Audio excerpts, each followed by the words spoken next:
Welcome to time channel. இன்றைக்கி நாம் பார்க்க போகிறது நேற்று உச்சநீதிமன்றம் ஆசிரியர்களுக்கான கொடுக்கப்பட்ட தீர்ப்பிலிருந்து என்ன தீர்ப்புகள் கொடுத்துருக்காங்க அப்படிங்கிறது. ஃபஸ்ட்டு நேற்று என்ன சொன்னாங்கன்னா, ஒரு சில செய்திகளில் அரசு உதவி பெறும் பள்ளிகள் அப்படின்னு சொன்னாங்க. ஒரு சில செய்திகளில் அரசு பள்ளி ஆசிரியர்கள்னு மொத்தமாக சொல்லிட்டாங்க. ஸோ அதுலேயே ஒரு கேள்வியாக இருந்தது. அந்த கேள்விக்குண்டான பதிலும் அதே சமயத்தில் நாங்கள் காம்படிட்டிவ் எக்ஸாம் எழுதி உள்ளே போனோம், அவங்களுக்கும் இந்த டெட்டு எழுதணுமா அப்படிங்கிற ஒரு கேள்வியும் இருந்தது. ஸோ அதுக்குண்டான தீர்வு அப்படின்னு சொல்லி பார்க்குற பொழுது இவங்க கொடுத்துருக்கக்கூடிய இந்த ஜட்ஜ்மெண்ட்டில் என்ன சொல்ல வராங்க அப்படின்னா, என்ன அப்படிங்கிறத ஃபுல் அண்ட் ஃபுல் பார்த்தலாம். இதில் முக்கியமாக என்ன சொல்ல வராங்க அப்படின்னா, கட்டாயம் டெட்டு அப்படிங்கிறத முடிவு சொல்லிட்டாங்க. அது அரசு ஆசிரியர், அரசு பள்ளி ஆசிரியர்கள், அரசு பள்ளியில் ஆசிரியர்களாக இருக்கிறாங்க அப்படின்னா அவங்க டெட்டு 2 வருடத்துக்குள்ளே எழுதணும் அப்படிங்கிறத சொல்லிட்டாங்க. அதே சமயத்தில் காம்படிட்டிவ் எக்ஸாம் மூலமாக உள்ளே போயிருந்தாலும் அவங்களும் டெட்டு எழுதணும் அப்படின்னும் சொல்லிட்டாங்க. ஸோ அதுதான் இந்த தீர்ப்பினுடைய விளக்கம். அந்த தீர்ப்பில் எப்படி சொல்லியிருக்காங்க அப்படிங்கிறத இந்த வீடியோவில் பார்க்கலாம். ஜட்ஜ்மெண்ட் காப்பி பார்க்கலாம். அதனுடைய தமிழாக்கம் கொடுத்துருக்காங்க. இதில் ஒவ்வொன்றுலேயுமே என்ன அப்படின்னா, மேல்முறையீடு செஞ்சதை பற்றி சொல்லியிருக்காங்க. ஸோ எந்தெந்த மாநிலங்களில் இந்த மாதிரி பிரச்சனைகள் வந்திருக்கு அப்படின்னு சொல்லி பார்க்குற பொழுது, மகாராஷ்டிராவில் இந்த மாதிரி ஒரு சூழ்நிலை கேஸ் போட்டிருக்காங்க. அப்புறம் ராஜஸ்தானில் வந்திருக்கு, கேரளாவில் இந்த மாதிரி வந்திருக்கு. இந்த மாதிரி மேல்முறையீடுகள் நிறைய செஞ்சதன் அடிப்படையில் தான் தீர்ப்புகள் வந்திருக்கு அப்படின்னு சொல்கிறாங்க. இந்த தீர்ப்புகளுக்கு உண்டான அறிமுகத்தை ஒரு ஷார்ட்டாக என்னென்ன பேஜில் என்னென்ன இருக்குது அப்படிங்கிற சொல்லியிருக்காங்க. இதில் அந்த மேல்முறையீட்டு வழக்குகளில் சொல்கிறாங்க. அடுத்தது அந்த ராஜஸ்தானில் நடந்ததை பற்றி சொல்கிறாங்க. அடுத்தது கீழே பார்க்குற போது கேரளம் பற்றி உள்ளே வரும்.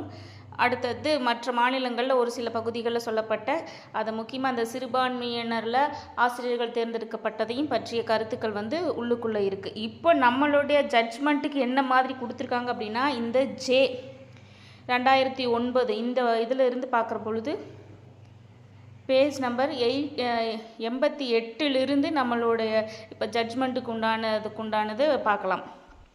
2009க்கு முன்பு நியமிக்கப்பட்ட பணியிட ஆசிரியர்களுக்கு டெட்டின் பொருந்தக்கூடிய தன்மை மற்றும் ஆசிரியர் பதவி உயர்வுக்கான டெட்டு தகுதிக்கான தேவை, இந்த பகுதிகளை இது சொல்கிறாங்க. அடுத்தது கடைசியாக சொல்கிறாங்க, குறைந்தபட்ச தகுதிக்கான தேவை பணியில் உள்ள ஆசிரியர்களுக்கு எது பொருந்தும் அப்படின்னு சொல்லி கேட்குறாங்க. அடுத்தது கொடுக்கப்பட்ட ஒரு சலுகைகளை சொல்கிறாங்க. ஸோ குறைந்தபட்ச தகுதி மற்றும் தகுதிக்கு எதிராக இந்த கருத்துக்கள் அடிப்படையில் தான் நமக்கு சொல்கிறாங்க. பணியிட ஆசிரியர்களுக்கு பொருந்தக்கூடிய தன்மை குறித்த உத்தரவு.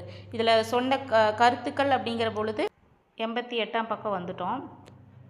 இதில் என்ன சொல்ல வராங்க அப்படின்னா, இந்த அறிவிப்புக்கு முன்னாடி 2009 அதுக்கு முன்னாடி ஆசிரியர்கள் சேர்ந்துருக்காங்க அப்படின்னா அவங்களுக்கு உண்டான நிலை என்ன அப்படிங்கிறத சொல்கிறாங்க. அப்போ என்ன பண்ணாங்கன்னா, காம்படிட்டிவ் எக்ஸாம் வச்சு UGTRBயாக இருக்கட்டும், PGTRBயாக இருக்கட்டும், TRB அப்படிங்கிற போல் எக்ஸாம் வச்சு காம்படிட்டிவ் எக்ஸாம் வச்சு தான் போட்டாங்க. ஆனால் அதுக்கு என்ன சொல்கிறாங்க அப்படின்னா, அது நியமனத்துக்கு உண்டானது அப்படின்னு சொல்லி முடிச்சிட்டாங்க. இந்த 2009க்கு மேலே வரக்கூடியவங்களுக்கு என்ன அப்படின்னா, அது தகுதி, அந்த குறைந்தபட்ச தகுதிகளாக சொல்கிறாங்க. டெட்டு பாஸ் பண்ணுறதே ஒரு ஆசிரியருக்குண்டான ஒரு குறைந்தபட்ச தகுதியாக இருக்கணும் அப்படி சொல்லி முடிச்சிட்டாங்க. நான் எக்ஸாம் எழுதினேன், ஆனால் மறுபடியும் டெட்டு எழுதணுமா அப்படின்னு கேள்வி கேட்டால் அந்த கேள்விக்கு என்ன பதில் சொல்கிறாங்க அப்படின்னா, நீங்கள் நியமனத்துக்கு உண்டான எக்ஸாம் எழுதிட்டீங்க, ஆனால் தகுதி தேர்வு அப்படிங்கிறது ஒரு சின்ன தகுதிகள், உங்களுடைய தகுதிகளை பார்க்கக்கூடியது. ஸோ அந்த தகுதி தேர்வு இந்த ஆக்டுக்கு அப்புறம் நீங்கள் அதில் எழுதி ஆகணும் அப்படின்னு சொல்லி கொடுத்துட்டாங்க. இந்த தேர்வு தான் என்ன சொல்கிறாங்க அப்படின்னா, லாஸ்ட் 5 வருஷத்தில் இருக்கக்கூடியவங்களுக்கு தேர்வு இல்லை. இப்போ 5 வருஷத்துக்கு மேலே பணியாற்றுவங்களுக்கு 2 வருடத்துக்குள்ளே நீங்கள் அந்த தேர்வுகளை எழுதணும் அப்படின்னு சொல்லி முடிச்சிடுறாங்க. இப்போது இதில் கேள்விகள், நேற்றுலேருந்து கேள்விகள் எல்லாமே ஒரு தீர்வுக்கு வந்துடுச்சு. ஆனால் இதுக்கு அப்புறம் இந்த தமிழ்நாடு அரசாங்கம் என்ன பண்ணுவாங்க அப்படிங்கிறது தான் ஒரு கேள்விக்குறியாக இருக்குது. இதில் தேர்வு வைக்கிறது அப்படிங்கிறது வருஷத்துக்கு 2 தடவை டெட்டு வைக்கணும் அப்படிங்கிறது ஆக்டில் சொல்லியிருக்காங்க. ஆனால் தமிழக அரசு வருஷத்துக்கு 2 தடவை வைக்கிறது இல்லை. அதே சமயத்தில் ஒரு சிலர் கேட்கக்கூடியது என்ன அப்படின்னா, ஆசிரியர்களுக்கான ஒரு சிறப்பு தகுதி தேர்வு வைங்க அப்படின்னு சொல்கிறாங்க. ஸோ அந்த சிறப்பு தகுதி தேர்வு வைக்கும் பொழுது ஒரு சீக்கிரமாக வச்சாங்க அப்படின்னா அவங்க படிச்சிருவாங்க அப்படின்னு சொல்கிறாங்க. இப்போ இன்னைக்கு உண்டான நிலை என்ன சொல்கிறாங்க அப்படின்னா, இந்த ஒரு கவுண்டமணி செந்தில் சோக்கில் ஒரு நான் எஸ்எஸ்எல்சி பாஸ்டா, நான் 12th பாஸ்டா, எஸ்எஸ்எல்சி ஃபெயிலுடா அப்படிங்கிற மாதிரி, நான் யூஜிடிஆர்பியில் ஃபஸ்ட் ரேங்க்டா, ஆனால் நான் டெட்டில் 82 மார்க்குடா அப்படிங்கிற மாதிரி அந்த 2 ஆண்டுகளுக்குள் அப்படிங்கிறதையும் நம்ம பார்த்துடலாம். இப்போ அதில் சொல்லியிருக்காங்க 5 ஆண்டுகளுக்கு மேல் ஓய்வு பெற வேண்டிய கட்டாயம். 5 ஆண்டுகளுக்கு மேலே தான் நான் வந்து ஓய்வு பெறுவேன் அப்படிங்கிறவங்க என்ன பண்ணலாம் அப்படின்னா 2 நாட்களுக்குள்னு கொடுத்துருக்காங்க. 2 ஆண்டுகளுக்குள் அந்த டெட்டு தேர்வு அப்படிங்கிறது பாஸ் ஆகணும் அப்படிங்கிற ஒரு கடமை, ஒரு கட்டாயத்தின் கீழே கொண்டு வர்றாங்க. இதை தான் கடைசியாக அவங்க சொல்கிறாங்க. அடுத்தது அந்த பணி நியமனம் மற்றும் பணியில் உள்ள ஆசிரியர்கள் நியமனம் பெற விரும்புபவர்கள் இருப்பினும் அந்த 5 வருடத்துக்குள்ளே அவங்களுக்கு பதவி உயர்வு வேணும் அப்படின்னா டெட்டு தேர்வில் அவங்க தகுதி பெறணும் அப்படின்னு சொல்லிட்டாங்க. எக்ஸாம் கட்டாயம் எழுதணும் அப்படிங்கிறது சொல்லிட்டாங்க. அப்படி பார்க்குற பொழுது 8ஆம் தேதிக்குள்ளே இந்த டெட்டு கால்குலேட் பண்ணியிருக்காங்க. 8ஆம் தேதிக்குள்ளே அப்ளிகேஷன் போடக்கூடிய டேட் சொல்லியிருக்காங்க. ஸோ அதுக்குள்ளே ஆசிரியர்கள் நேற்றே பல ஆசிரியர்கள் வந்து நான் டெட்டு எழுதுகிறேன் அப்படிங்கிற ஒரு உறுதியோட என்னால் முடியும் போங்கடா அப்படிங்கிற மாதிரி நிறைய ஆசிரியர்கள் டெட்டுக்கு அப்ளை பண்ணிட்டாங்க. ஸோ அப்ளை பண்ணாத ஆசிரியர்கள் அப்ளை பண்ணிக்கோங்க. அது ஒன்றும் கொஞ்சம் கஷ்டம்தான் இருந்தாலும் உங்களால் முடியும்.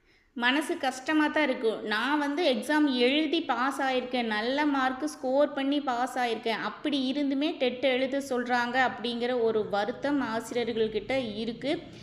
அதே சமயத்தில் இன்னும் நான் புக் எடுத்து படிக்கணும் அப்படிங்கிற போது கொஞ்சம் வருத்தமாக இருக்கும். அதெல்லாம் எங்களால் முடியும். நம்ம ஆசிரியர்கள் மாணவர்களுக்கு எந்த அளவுக்கு ஊக்கத்தை கொடுக்குறோமோ அதே அளவுக்கு தங்களுக்கு தாங்களாகவே ஊக்கத்தை ஏற்படுத்தி கொண்டு அந்த டெட்டுக்கு படிக்க ரெடி ஆகிக்குங்க. ஸோ லேட் பண்ண வேண்டாம். அதே சமயத்தில் இந்த தேர்வு அப்படிங்கிறது இந்த தேர்வில் வைப்பாங்களா, இந்த டெட்டு தேர்வை வைப்பாங்களா, இல்லை ஆசிரியர்களுக்குன்னு ஒரு சிறப்பு தேர்வு வைப்பாங்களா அப்படிங்கிற ஒரு இது இருக்குது.